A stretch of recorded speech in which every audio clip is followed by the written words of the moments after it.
आता आपण थेट जाऊया मुंबईतल्या कार्यक्रमात गेट ऑफ इंडिया इथे आता मुख्यमंत्री बोलतायत की माननीय मोदीजींच्या सरकारने तात्काळ आम्हाला ही परवानगी दिली आणि त्यामुळे खऱ्या अर्थाने आम्ही या स्मारकाचं उद्या भूमिपूजन जलपूजन या ठिकाणी करतोय।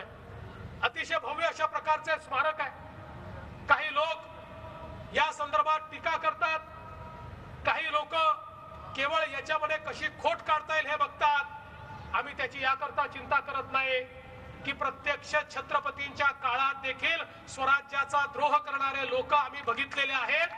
तर आम्ही तर छत्रपतींचे सेवक आहोत, त्याच्यामुळे अशा प्रकारच्या विरोधाचा सामना हा करावाच लागेल।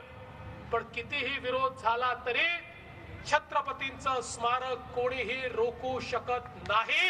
ही काळ्या दगडावरची पांढरी रेघ आहे आणि म्हणून खऱ्या अर्थानं मी या ठिकाणी आलोय ते आपल्याला तमाम महाराष्ट्राला भारताला उद्या निमंत्रण देण्याकरता मी त्या सर्व मावळ्यांचं त्या सर्व शिवप्रेमींचे आभार मानतो की अख्ख्या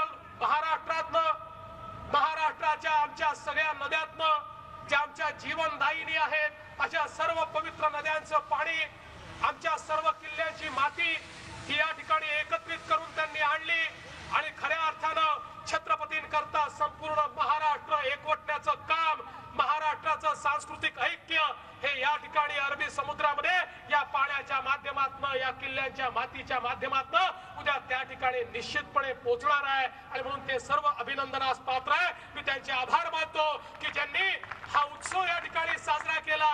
महाराजांचं स्मारक हे काही एक केवळ दगडाची शिळा नाही, तो अखंड महाराष्ट्राचा उत्सव आहे। महाराष्ट्रामध्ये पौरुष जागृत करण्याचं काम या उत्सवाच्या माध्यमातून होणार आहे। या देशाचं राष्ट्रप्रेम जागृत करण्याचं काम या उत्सवाच्या माध्यमातून होणार आहे आणि म्हणून मी त्यांचं अभिनंदन करत असताना आपल्या सर्वांना निमंत्रण देतो, उद्या आपण सर्वांनी यावं, हा भव्य सोहळा या ठिकाणी आपल्या डोळ्यानं बघावा आणि मी आपल्याला विश्वास देतो की अरबी समुद्रातले स्मारक लवकरच आम्ही त्या ठिकाणी उभं करू आणि जगभरातले लोक या भारतामध्ये काही पाहायला येतील तर ते छत्रपती शिवाजी महाराजांचं स्मारक या ठिकाणी पाहायला येतील। अशा प्रकारचं स्मारक या ठिकाणी निश्चितपणे तयार करून दाखवू हा विश्वास आजच्या या प्रसंगी मी व्यक्त करतो। आपण सगळ्यांनी याकरता जी मेहनत केली, मदत केली त्याबद्दल मी आपले आभार मानतो। आता एवढंच करून आपल्याला थांबायचं नाहीये, सर्व गड किल्ल्यांचं संवर्धन आपण सुरू केलंय। माननीय विनोदजींनी त्यांच्या खात्याच्या माध्यमातून आज गड किल्ल्यांच्या संवर्धनाची समिती तयार केली आहे। पहिल्यांदा रायगडाचं काम या ठिकाणी आम्ही सुरू करतो आहोत, त्या ठिकाणी शिवनेरीचं काम सुरू आहे, त्याला आम्ही वेग देतो आहोत आणि या महाराष्ट्राची अस्मिता असलेले गड किल्ले याचं देखील संवर्धन, याचं देखील काम हे या ठिकाणी या सरकारच्या काळामध्ये निश्चितपणे होईल।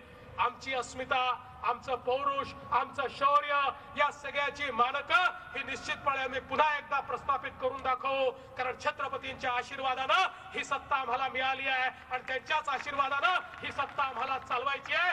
ही सत्ता केवळ पद मिळवण्याकरता नाही, खुर्ची करता नाही, तर सामान्य माणसाच्या जीवनामध्ये परिवर्तन झालं पाहिजे, रयतेच्या जीवनामध्ये परिवर्तन झालं पाहिजे आणि म्हणून सेवकाच्या भूमिकेत, शासकाच्या नाही सेवकाच्या भूमिकेमध्ये या ठिकाणी हे सगळं कार्य आम्ही करतोय। मला विश्वास आहे आपला आशीर्वाद असाच आम्हाला मिळत राहील।